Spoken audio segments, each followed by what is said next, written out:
morning everyone. Okay, so we're going to start this morning with a really short Bible passage. You probably have heard it before. It's the parable of the mustard seed. Then Jesus asked, "What is the kingdom of God like? What shall I compare it to? It's like a mustard seed which a man took and planted in his garden. It grew and became a tree, and the birds of the air perched in its branches." So you might remember, if you were around on Sunday, that one of the last little bits that I talked about on Sunday was Jesus saying to us, don't be worried, little flock, he calls us, because I've given you the keys to the kingdom of God. So the kingdom of God is a weird kind of expression, but what is the kingdom of God? Well, the kingdom of God is the place where Jesus reigns as the king.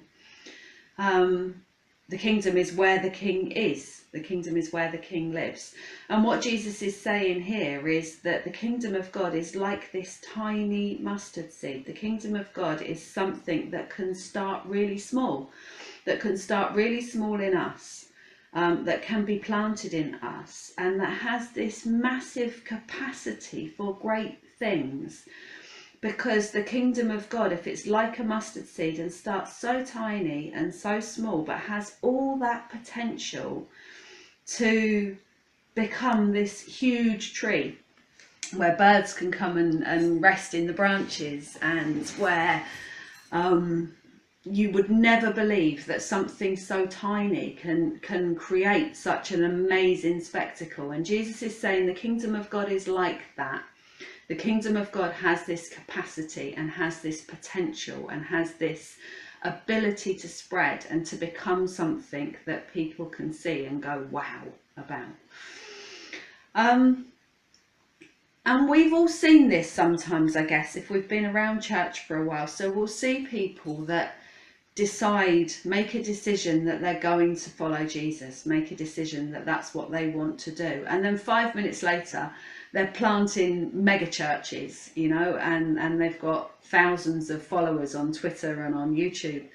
All those people that you can just see Jesus and his kingdom oozing out of them. They are so full of love for other people. They are so determined to do everything they possibly can with their lives to show Jesus to other people, whether that be in big spectacular ways, or whether it's those people that that just seem to spend their whole lives working for Jesus and doing good for Jesus, and you can see Jesus in them the entire time. And then there's the rest of us, like me and like other people, and you think, well, why doesn't that happen with me?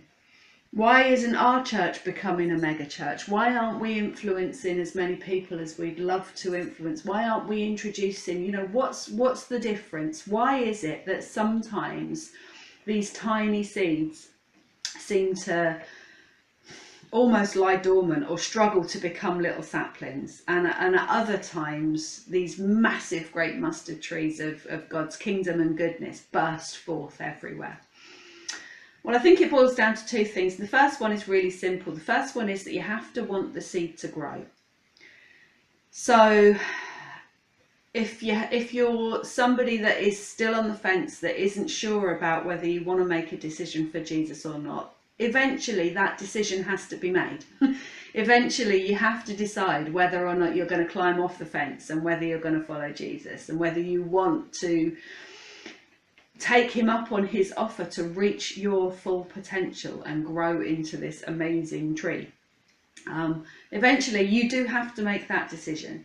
And I would just say this morning, if that's you, and if that's if you're in that position, really, what have you got to lose? What have you got to lose? If you look at what Jesus did and what Jesus said and who Jesus was, who Jesus says he is, there's nothing scary in that. There's nothing horrible in that. It's all good. It's all love. It's all peace. It's all joy. What have you got to lose?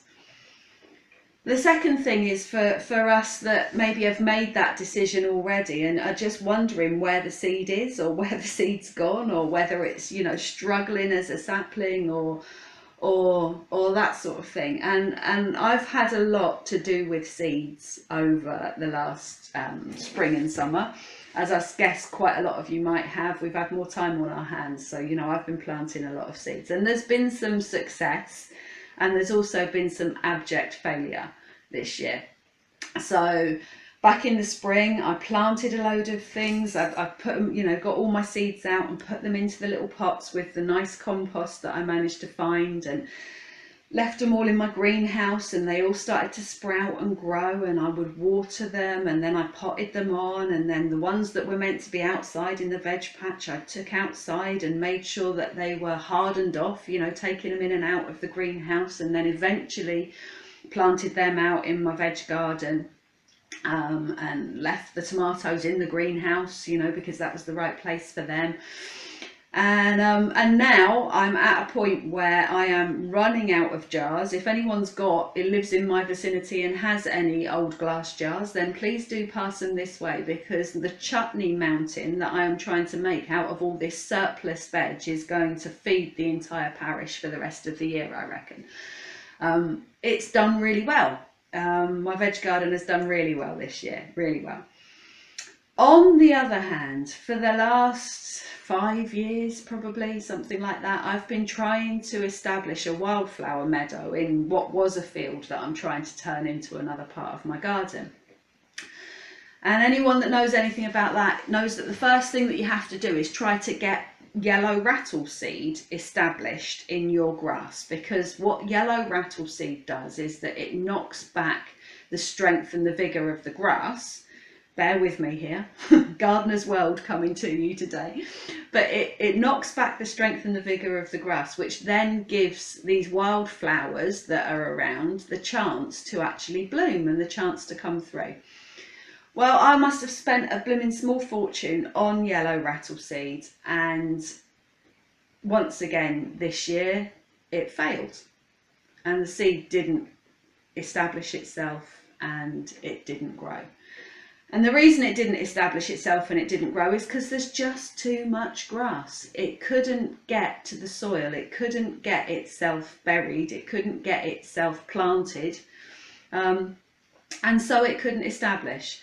So now actually this autumn I'm having one final go at it, and parts of my garden at the moment, parts of this field at the moment look like ploughed fields. I am absolutely battering this grass to try and get rid of as much of it as possible to give the yellow rattleseed a chance to establish itself.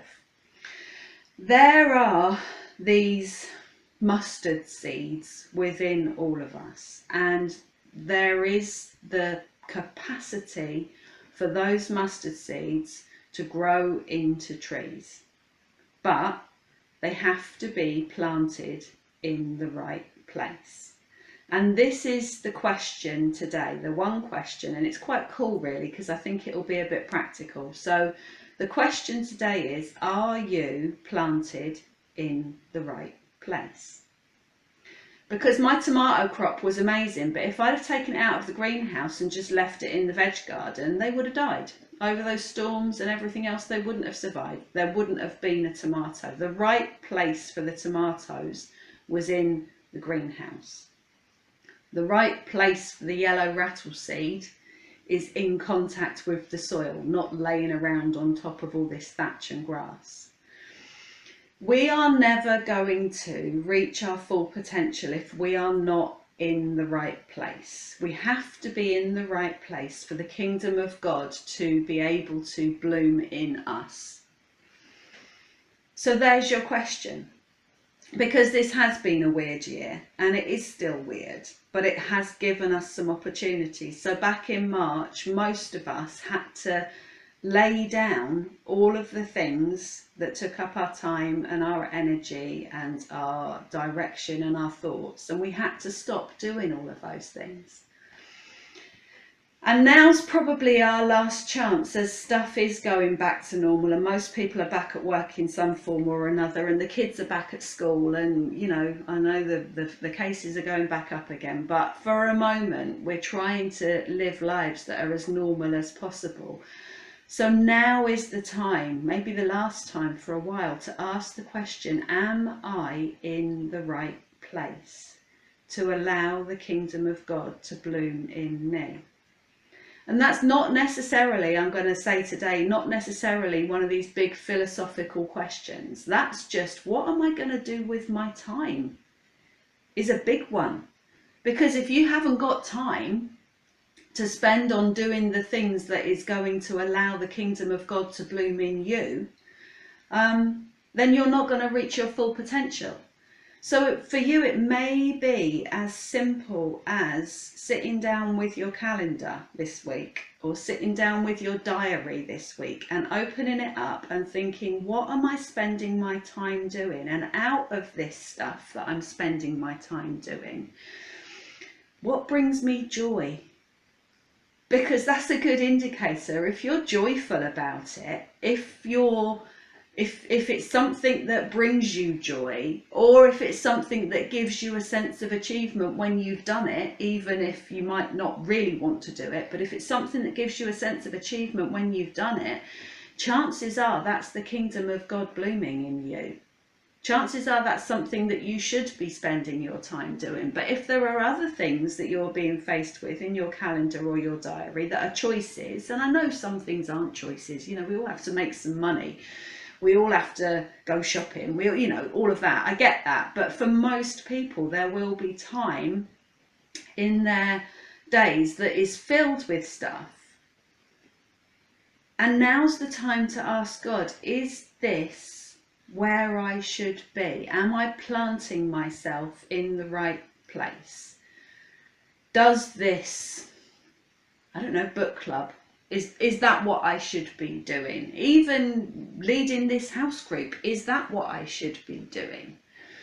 We have to allow ourselves the chance to think about whether we are in the right place. Because if we are planted in the right place, if we do give ourselves that time, then and only then will we be able to reach our full potential in Jesus and become these trees that can then give shelter to all sorts of other people.